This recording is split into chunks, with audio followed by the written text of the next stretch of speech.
È un freddo giovedì a Baikonur, in Kazakistan. È il 9 marzo 1961 e un giovane tenente dell'aviazione sovietica scruta ansioso il cielo e poi fissa nervoso le lancette del suo Sturmansky. Sono le 6:47 e il suo cuore batte forte, al sincrono con il ticchettio degli ingranaggi dell'orologio al suo polso. È un giorno importante quello, è il suo 27° compleanno e gli spetta esprimere un desiderio e lui non ha dubbi.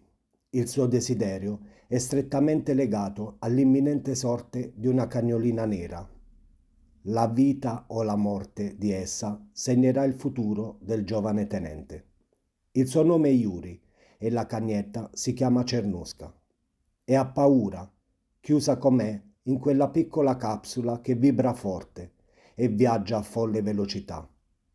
Ore 8:10. Il tonfo è stato spaventoso, ma ora è tutto calmo, fermo, tranne il suo piccolo cuore che batte forte, al sincrono con il ticchettio degli ingranaggi di quell'orologio che qualcuno le aveva segretamente legato a una zampetta. È viva, è salva, e di lì a un mese il giovane tenente compirà l'impresa, il primo uomo a volare nello spazio. Ma la domanda è, che orologio era legato alla zampetta della piccola Cernusca? E chi fu a prendere questa decisione non autorizzata?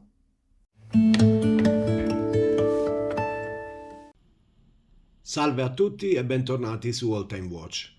Ed eccolo qui, il primo orologio ad essere volato da clandestino nello spazio. Si tratta di un semplice Pobeda, il 34K detto Hermetic, un orologio presente nel catalogo del 1953 della prima fabbrica di Mosca insieme al 26K di cui vi ho parlato nello scorso video. Fu il ricercatore medico aerospaziale Abram Jenin a legare questo orologio alla zampetta della piccola Cernusca. In seguito dichiarò che lo fece perché questo orologio gli era venuto un po' a noia e aveva provato in tutti i modi a distruggerlo, addirittura dichiarò di averci anche nuotato, ma niente, l'orologio continuava a funzionare e quindi, forse convinto che la missione aerospaziale fosse destinata a fallire, decise di legare questo orologio alla zampetta della cagnolina, convinto forse di non rivederlo mai più. La sua iniziativa non autorizzata gli costò un severo richiamo quando la capsula dello Sputnik 9 fu recuperata con la piccola Cernusca ancora viva e l'orologio ancora funzionante. L'orologio è un classico Pobeda con calibro 2602 a 15 rubini, come per il 26K. Le differenze sostanziali sono un sistema di protezione anti-shock e un fondello a vite che ne garantiva una chiusura ermetica antipolvere. La cassa è in ottone cromato, con un diametro di 30,6 mm, il lag to lag è di 38 mm e lo spessore di 11. Le anse, che in questo caso sono libere, sono da 16 mm.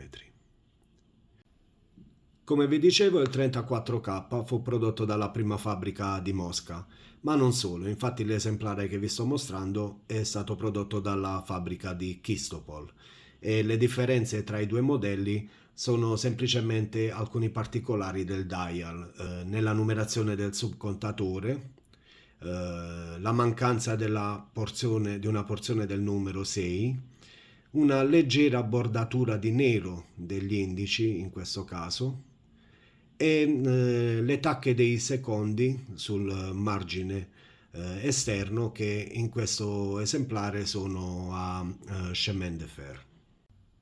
Le incisioni sul fondello ci indicano che si tratta di un orologio a chiusura ermetica e sul calibro possiamo notare la lavorazione a Côte de Genève come nel 26K e il diverso logo aziendale. Qui infatti troviamo il logo della fabbrica di Chistopol.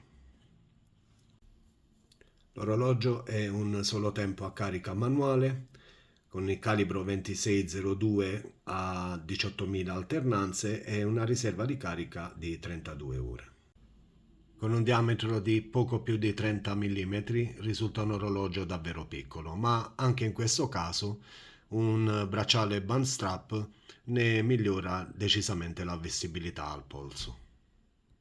Io vi ringrazio per avermi seguito fin qui, vi invito a mettere un like al video e a iscrivervi al canale e vi do appuntamento a settimana prossima con un nuovo orologio della mia collezione.